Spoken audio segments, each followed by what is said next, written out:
Press conference को संबोधित करने के लिए आया हूँ।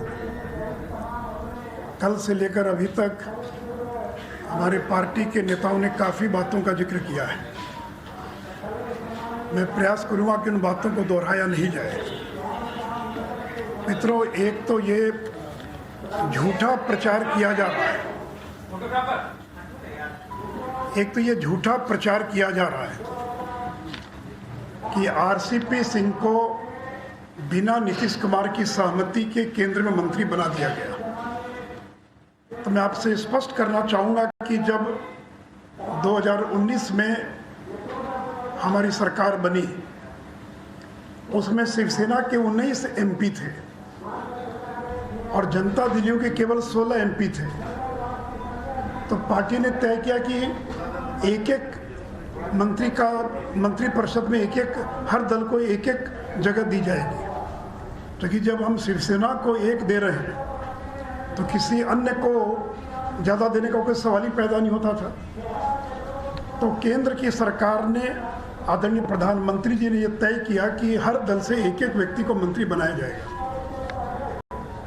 और जब जनता दलियों के नेता नीतीश जी से बातचीत की गई तो उन्होंने बाद में कहा कि हमारे दल में लोग किसी नाम पर एकमत नहीं हो पा रहे हैं, इसलिए अभी छोड़ दीजिए, बाद में देखा जाएगा। तो मैं फिर इस बात को दोहरा रहा हूँ।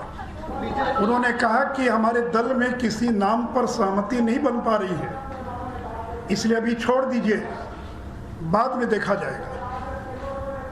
और जब दूसरी बार मंत्रिपरिषद का विस्तार हो रहा था, उसमें स्वयं अमित शाह जी ने मुख्यमंत्री को टेलीफोन किया और कहा कि कोई एक नाम दे दीजिए। तो उन्होंने आरसीपी सिंह का नाम दिया और ये भी कहा कि देखिए ललन जी थोड़ा नाराज होंगे, उनका भी ध्यान रखना पड़ेगा, लेकिन उन्होंने एक नाम दिया और वह भी नाम आरसीपी सिंह का था। तो जब उन्होंने एक नाम दे दिया तब केंद्रीय मंत्रिपरिषद में उनको शामिल किया गया। तो इतना सफ़ेद झूठ, इतना सरासर झूठ, इस प्रकार का झूठ कि आरसीपी सिंह को बिना पूछे बना दिया गया। अगर बिना पूछे बना दिया गया तो आखिर 1.5 साल तक वो कैसे केंद्र की सरकार में मंत्री बने रहे? आप तो इतने ताकतवर थे कि एक दिन में उनको हटवा सकते थे। तो आपने तो कभी विरोध नहीं किया, कभी नहीं कहा कि उनको हटा दिया जाए। तभी तोड़ना हो तो तोड़ दीजिए, लेकिन इस प्रकार के झूठ का प्रचार ये नहीं करना चाहिए। अब मित्रों, जो दूसरा प्रचार किया जा रहा है कि जनता दलियों को तोड़ने की कोशिश हो रही थी, उदाहरण दिया जा रहा शिवसेना का। अरे शिवसेना हमारा सहयोगी दल थोड़ी ही था, वो तो वहाँ का सत्ताधारी दल था। आप तो हमारे सहयोगी दल थे। हमने सहयोगी दल रहते हुए कभी किसी पार्टी को तोड़ा नहीं। और जब वहाँ टूटी सरकार तो शिवसेना, जो कि हमारा सहयोगी दल नहीं था, उसको वो पार्टी टूटी जो है। आप तो हमारे सहयोगी दल थे, और अगर आपको हम तोड़ भी देते मान लीजिए, तो सरकार कैसे बनती? क्योंकि हम तो केवल 74 या 75 थे और सरकार बनाने के लिए 46 चाहिए था। तो पूरी जनता दलियों आती तभी ना कुछ हो सकता था, तो भी बहुमत नहीं होता। और देखिए, बीजेपी ने आज तक कभी किसी को धोखा नहीं दिया। हमने नीतीश जी को एक बार नहीं 5 बार बिहार का मुख्यमंत्री बनाया, 5 बार। राष्ट्रीय जनता दल ने 2 बार बनाया और हम लोगों ने 5 बार बनाया। 17 साल का हमारा संबंध था, लेकिन आपने दोनों बार एक झटके में तोड़ दिया। और मित्रों, मैं आपको याद कराना चाहूँगा, पुराने पत्रकारों को याद होगा, 2005 नवंबर का जब विधानसभा का चुनाव हो रहा था, समता पार्टी में 2 गुट हो गया। जॉर्ज फर्नांडिस, दिग्विजय सिंह, प्रभुनाथ सिंह, ये लोग नहीं चाहते थे कि नीतीश जी का नाम घोषित किया, वो तैयार नहीं थे।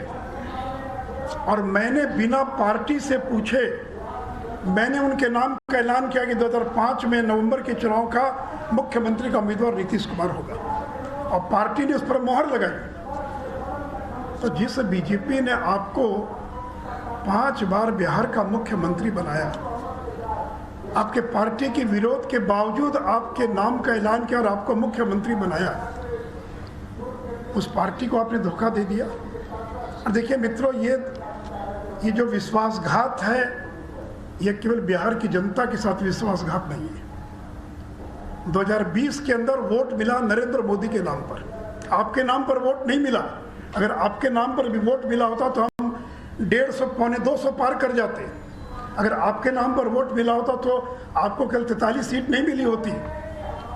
जब लगा कि हालांकि स्थिति ठीक नहीं है, तब नरेंद्र मोदी ने एक दिन में 3-3 4-4 रैलियां की, जी जान लगा दिया। तो 2020 का जनादेश नरेंद्र मोदी के नाम पर है। 2020 का जनादेश नरेंद्र मोदी का जनादेश है।